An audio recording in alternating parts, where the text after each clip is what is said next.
امروز برای شما گرامیان با توجه به قولی که قبلا داده بودم یک ختم بی‌نظیر برای کشف حجاب در رؤیا انشالله آماده کردم که در ادامه این رو آموزش خواهم داد. بسیار بسیار به درد شما میخوره و در ادامه براتون توضیحاتی رو حتما خواهم داد. پس با من در ادامه به دقت تا انتها همراه باشید که انشالله تمام آموزش رو به دقت و با جزئیات یاد بگیرید و پرسش‌های اضافی رو دیگه نپرسید. با نام و یاد دادار پایدار خدای یگانه و با درود و عرض ادب به پیشگاه شما گرامیان همراهان کانال، امیدوارم در هر کجایی که هستید به دور از مریضی و کجی و کاستی همراه با تندرستی باشید و چه در کنار خانواده چه دور از خانواده انشالله که روزگار بر وفق مراد شما و به صلاح و انشالله به برکت زندگی شما پیش بره. بارهای بار تکرار کردم اگر میخواید در زندگیتون انوار الهی نور خداوند در زندگیتون باشه، یادتون نره به پدر مادر و بزرگترهاتون احترام بکنید. خب عزیزان، من چند وقت قبل در یک برنامه فکر میکنم در یک یا دو آموزش برای شما بحث کشف رؤیا یا اصطلاحاً کشف برخی از چیزها رو در رؤیا یا در خواب براتون گذاشته بودم.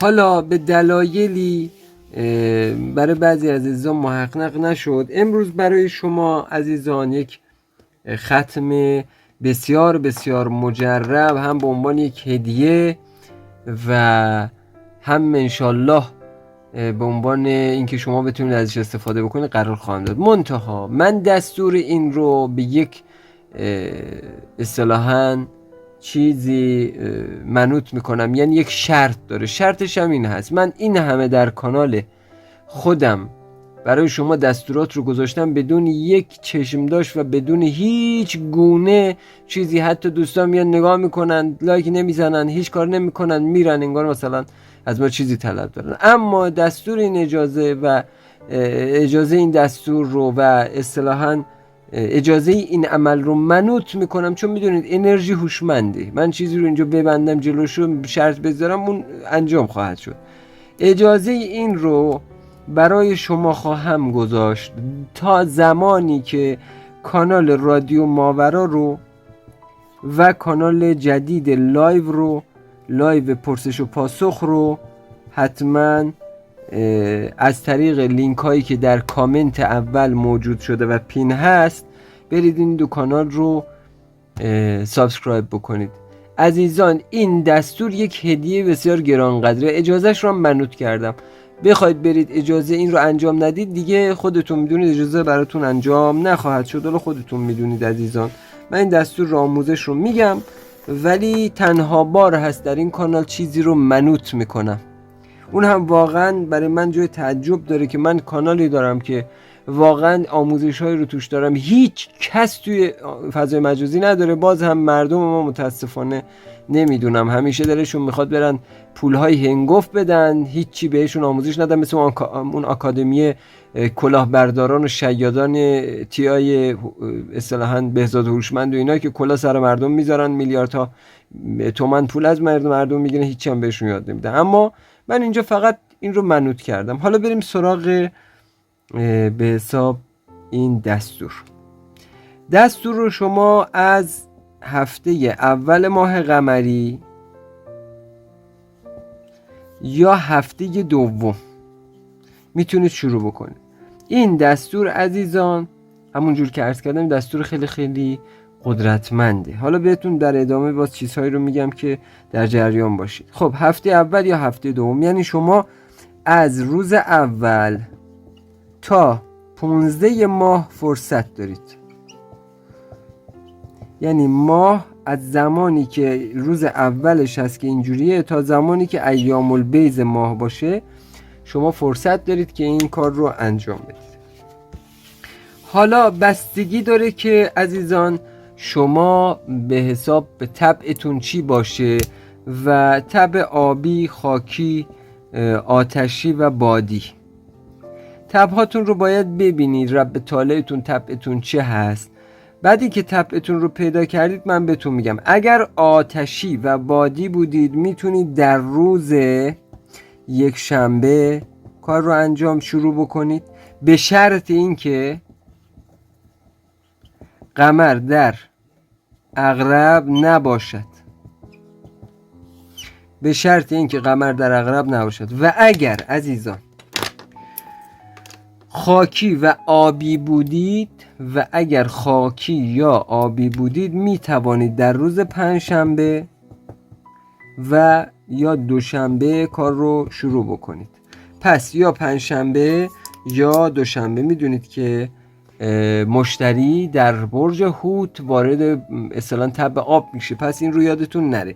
اگر آتشی بودید در روز یک شنبه، اگر که آبی بودید یا دوشنبه، یا خاکی بودید دوشنبه یا پنجشنبه میتونید ختم رو شروع بکنید. خب برای این ختم عزیزان شما مجبور هستید بخور داشته باشید. شما بخورتون حداقل بخور استارته، یعنی بخوری هست که شما اون بخور رو اصطلاحاً باید در زمان شروع انجام بدید. بخور رو زمانی که میخواد انجام عمل بکنید مقداری میپاشید، همون برای شما کافیست دیگه. بیش از اونم انجام دادید اشکال نداره و بهتر است، ولی نداشتید همون اندازه برای شما کافیه. طبق معمول همه اون چیزهایی که من به شما یاد دادم، گفتم تحت هر شرایطی هر ختمی رو برای شما گذاشتم. صبح قبل شروع عمل عزیزان یادتون نره چی کار بکنید. صبح قبل از شروع عمل یادتون نره همیشه غسل و نیت انجام دهید. هر کاری که من براتون گذاشتم، هر دستوری گذاشتم، این رو چه گفتم در برنامه چه نگفتم، غسل و نیت رو همیشه صبح قبل از نماز صبحتون برای غسل و نیتش انجام دهید. خب این رو یادتون نره. و مطلبی که بسیار بسیار مهم هست که باید بدونید عزیزان، برای این عمل شما باید یک اتاق به اصطلاح مجزا نیاز دارید.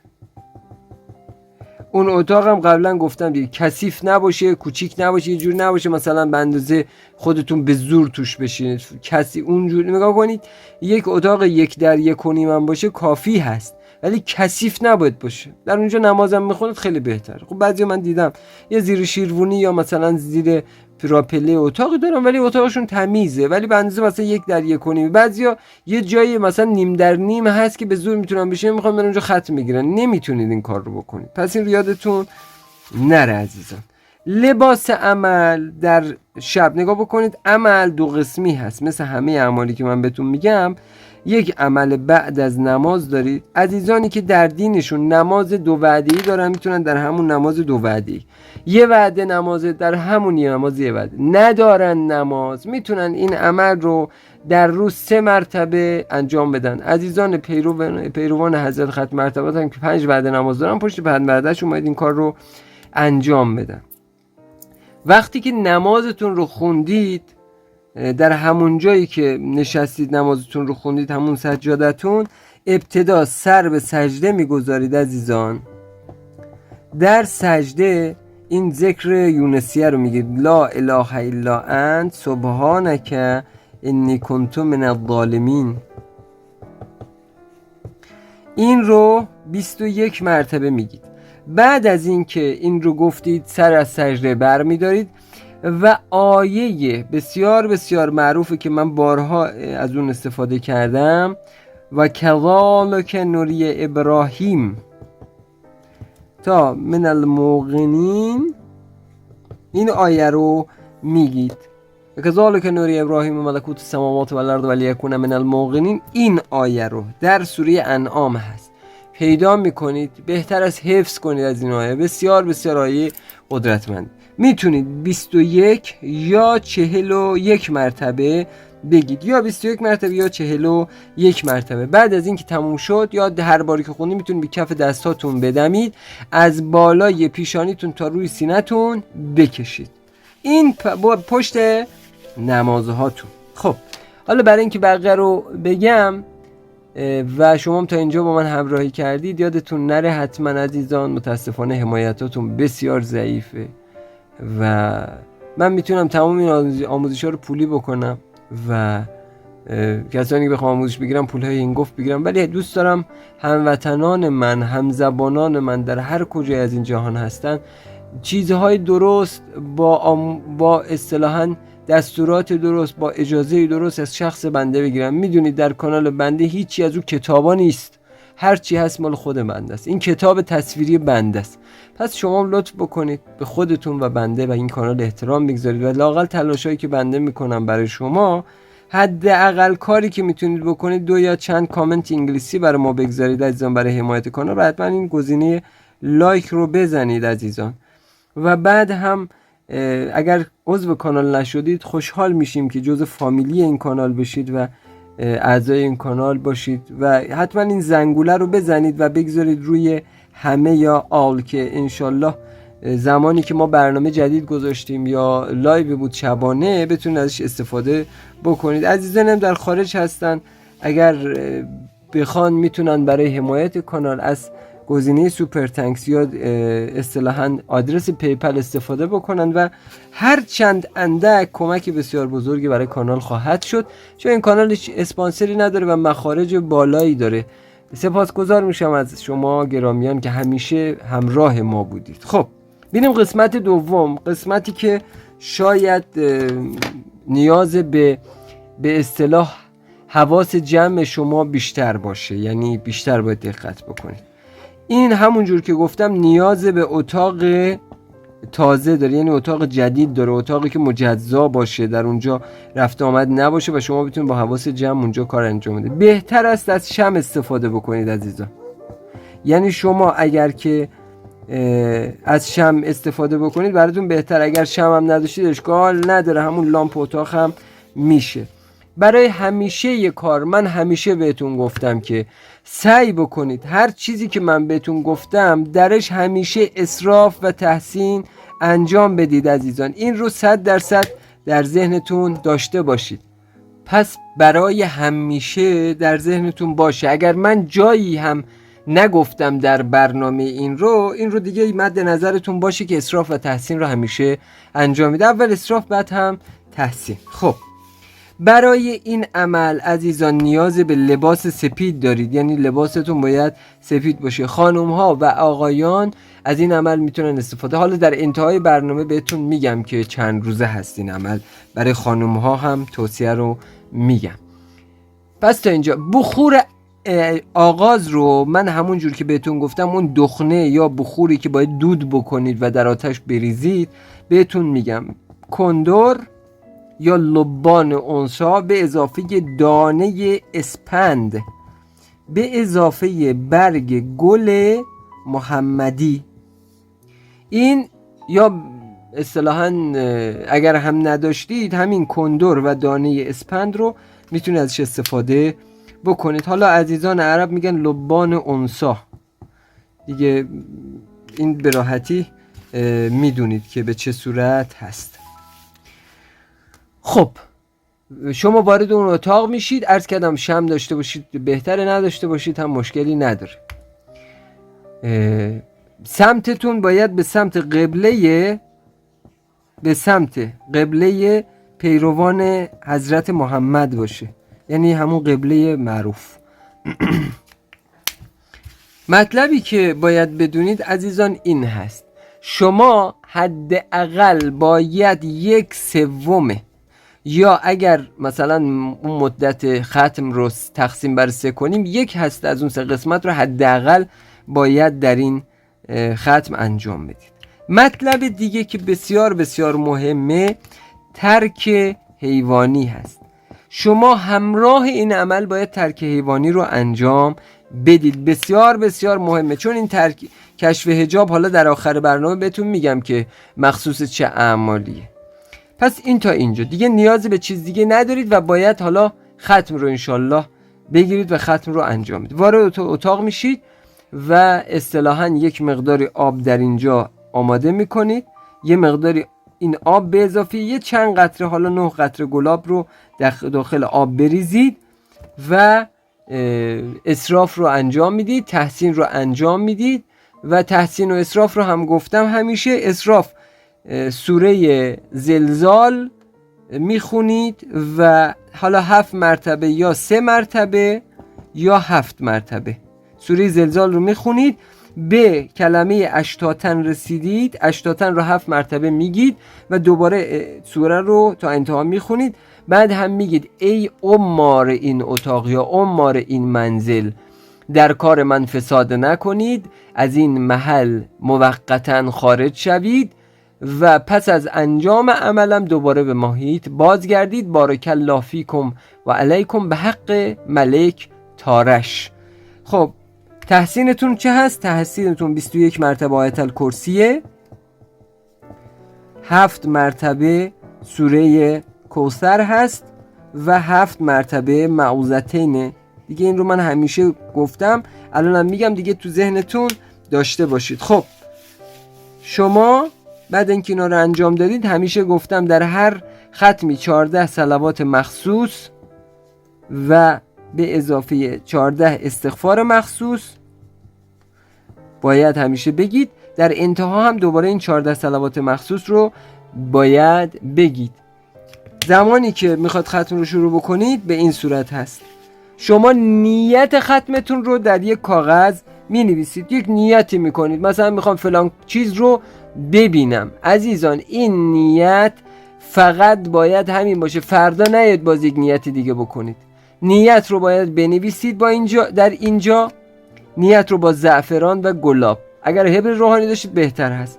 بالا می نویسید 786 و اینجا نیت را می نویسید.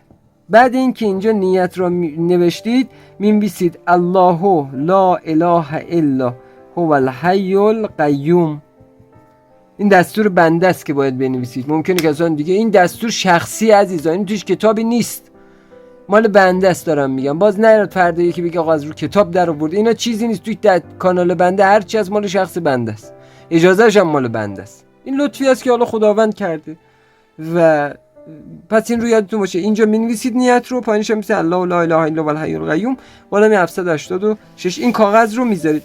آب رو میذارید روبروتون. این آب هست، مقداری هم داخلش گلاب ریختید. شروع میکنید به چیزی که میگم بهتون. اول سوره الملک رو میخونید. سوره الملک رو که خوندید عزیزان، بعد از این میرسید به سوره قاف. این سوره الملک رو پس میخونید، میرسید به سوره قاف. سوره قاف به آیه فکشفنا انک غطاک فبصرک یوم حدید رسیدید. این آیه رو از همینجا از فکشفنا تا حدید این رو 21 مرتبه تکرار میکنید. هر بار که تکرار کردید روی کاغذ میدمید. یک بار، دو بار، دوباره 21 مرتبه میدمید.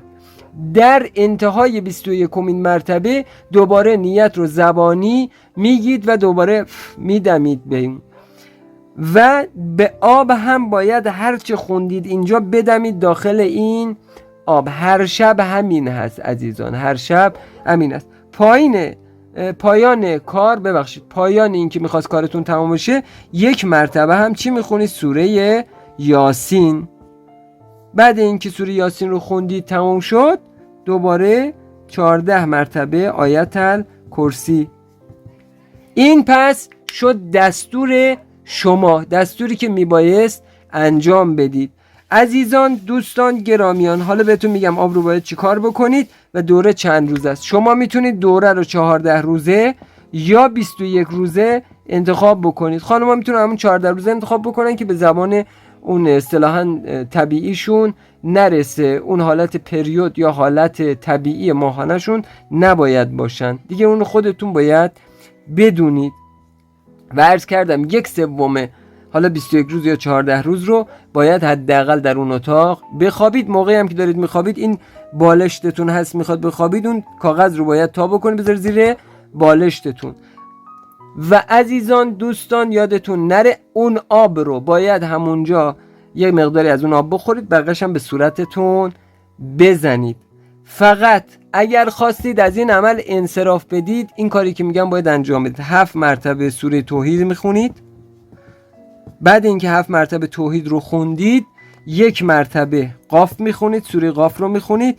بعد هم 7 مرتبه میگید انصرفوا انصرفوا انصرفوا، اینو 7 مرتبه تکرار میکنید، میگید انصراف دادم از این عمل و هرچه به واسطه این عمل در منزل یا مکان زندگی من وارد شده و یا هر بند اتصالی از من و عالم ماوراءالطبیعه برقرار شده همگی پاره شود و هر موجودی وارد زندگی من شده به مکان خود بازگردد. بارک الله فیکم و علیکم. یادتون نره این میشه انصراف. فردای اون انصرافی که شب دادید فرداش یه چیزی تصدق میکنید برای کفاره عملتون.